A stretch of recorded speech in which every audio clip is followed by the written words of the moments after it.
You talk a lot about purpose, why we are created as humans and why we're here. Like, what is the purpose of life? Why have we been given life? I think we're here to struggle and to learn.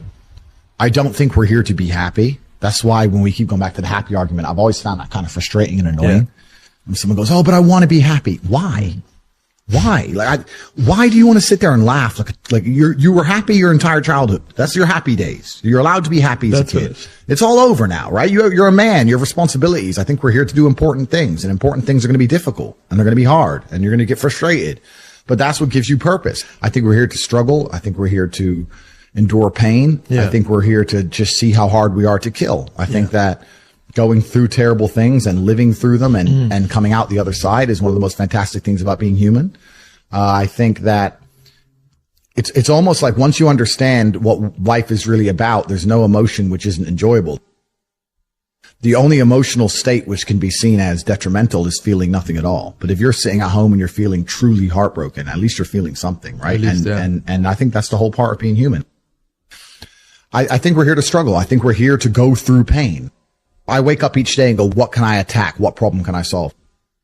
And look at history. Why did Genghis Khan wake up and want to conquer the whole world? Why did Napoleon conquer the world? Why did Alexander the Great conquer the world? You just wake up and just say, give me this, give me that. I want all of it. Yeah. There's an army there. They're really big. We're better. It's intrinsic. You need to go and conquer. That's the purpose of life. Do you believe that God created us? So why did God create us to struggle? Because if you don't struggle, you don't learn. God created us to learn and understand ourselves and understand other people and understand the world. And what did I say earlier? I said that you don't learn a lesson without pain. So you have to struggle to learn anything. There's only two ways to learn things, the hard way or the harder way. If you're smart, you can learn the hard way.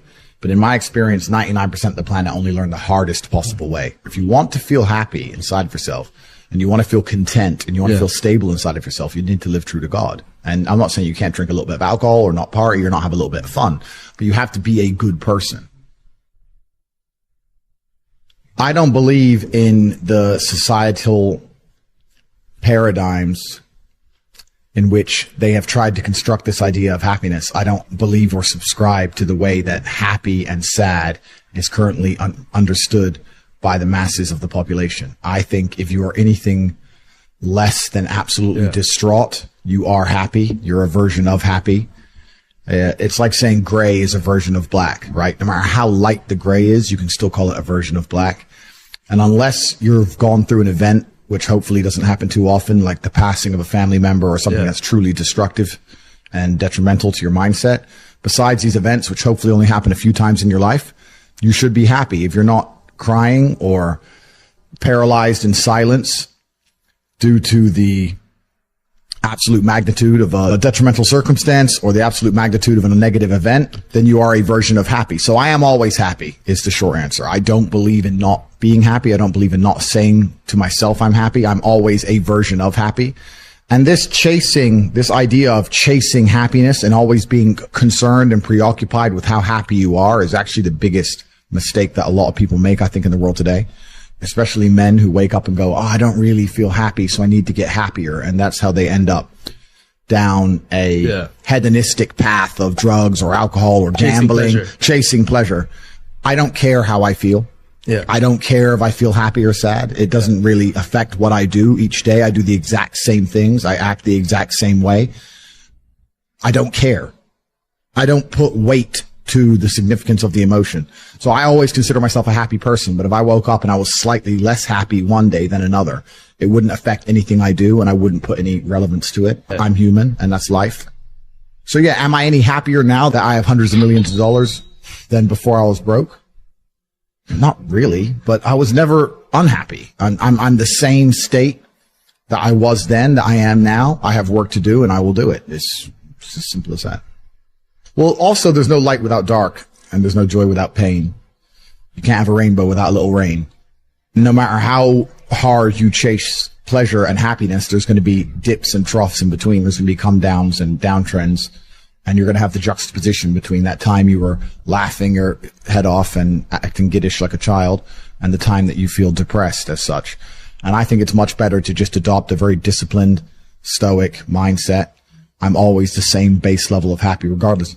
If I lost all of my money today, I would be the same happy. If my net worth quadrupled, I'd be the same happiness. But as long as I'm alive and the people I care about and love are alive, and as long as I get as long as God gives me the honor of doing my duties and providing for the people I care about, as long as I get to wake up and know that there's a whole bunch of people in the world who need me and I get to work hard to please them and do good for society and good for the world, then I'm a vessel of God and I'm happy enough to survive. That's all I look at it as. I don't ever consider how do I feel. That doesn't cross my mind. I have things to do. I'm too busy. I have things to do every single day. I have very important things to do, and how I feel really is not going to affect how I complete those tasks.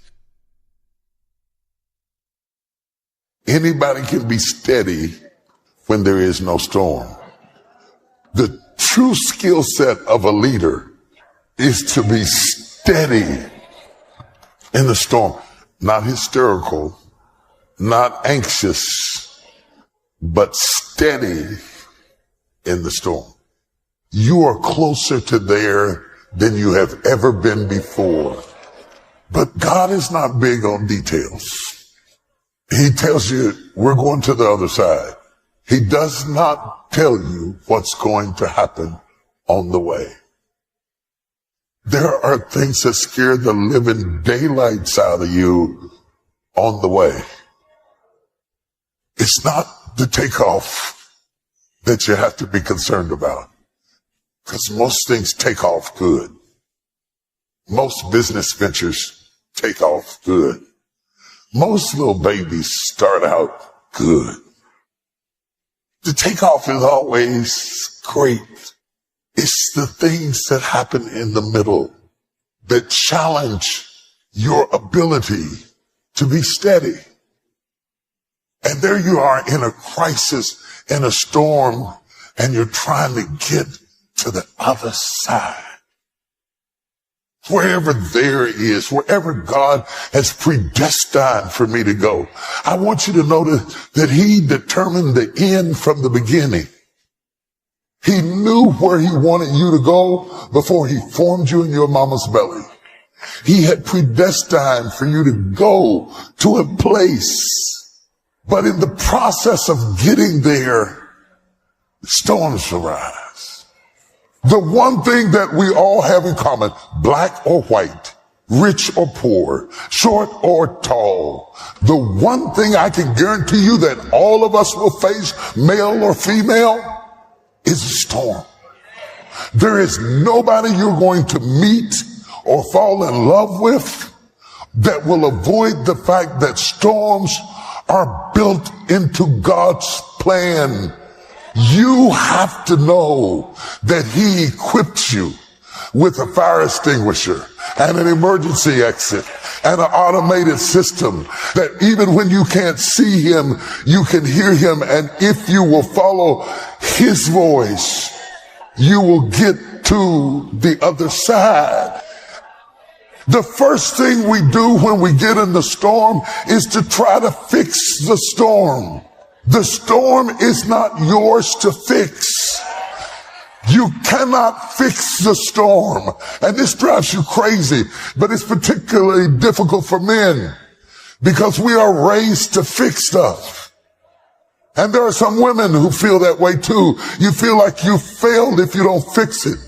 You lose self-esteem because you feel like it's your fault because you can't fix it.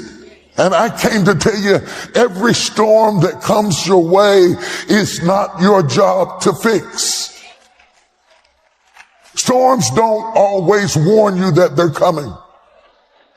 Oh, once you get so high in the air, the pilot is going to pass out and you're going to almost lose your mind. Your husband is going to leave you for your girlfriend or your sister, your mama. No, nobody, you don't get to pick. And how do you sit down and tell your boys you lost your girl to a girl? Oh, you think that's funny? Yeah, you think that's funny, but that's happening. You don't get to pick the storm you face. You don't get to pick what life is going to hand you. And to all those control freaks, you have a special degree of trauma because the only time you feel safe is when you're in control. And I confess to you, I hate it. I don't want to be in something I can't control. And when you're in a storm, the big question in your mind is, do I have what it takes to stand against this storm? Can I make it through at my age? Can I make it through at my stage? Can I make it through after all the other stuff we've been through? And the worst time to have a storm is when you're already tired. That's why the enemy waits till you're tired. He waits till you're frustrated and you feel like if one more thing hits me, I am going to lose it up in here. And that's when the storm comes. And it came to pass. And it came to pass. Every storm that ever hit the planet came. No matter how fierce, no matter how devastating, no matter how many homes were destroyed, they always come.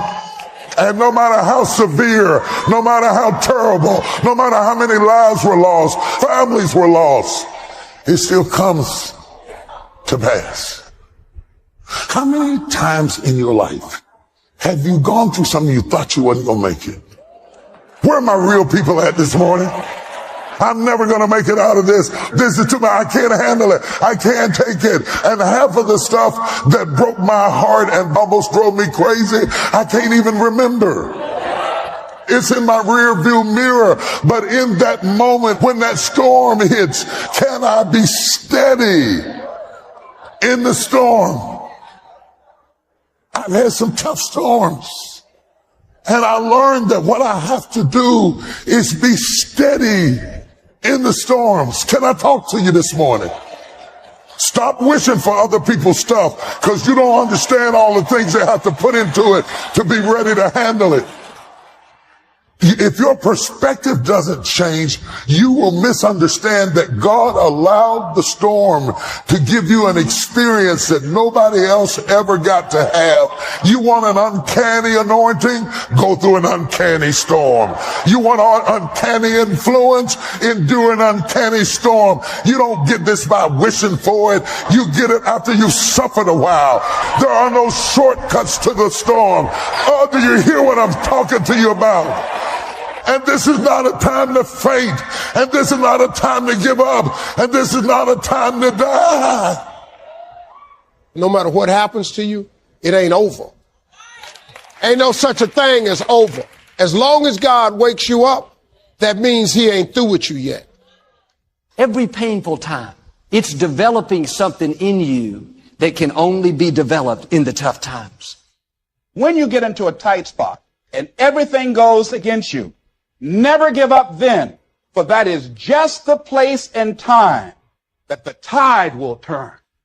Now you have to receive this by faith and say, God, I believe what you promised, that a turnaround is coming. Hang on. Winters don't last forever.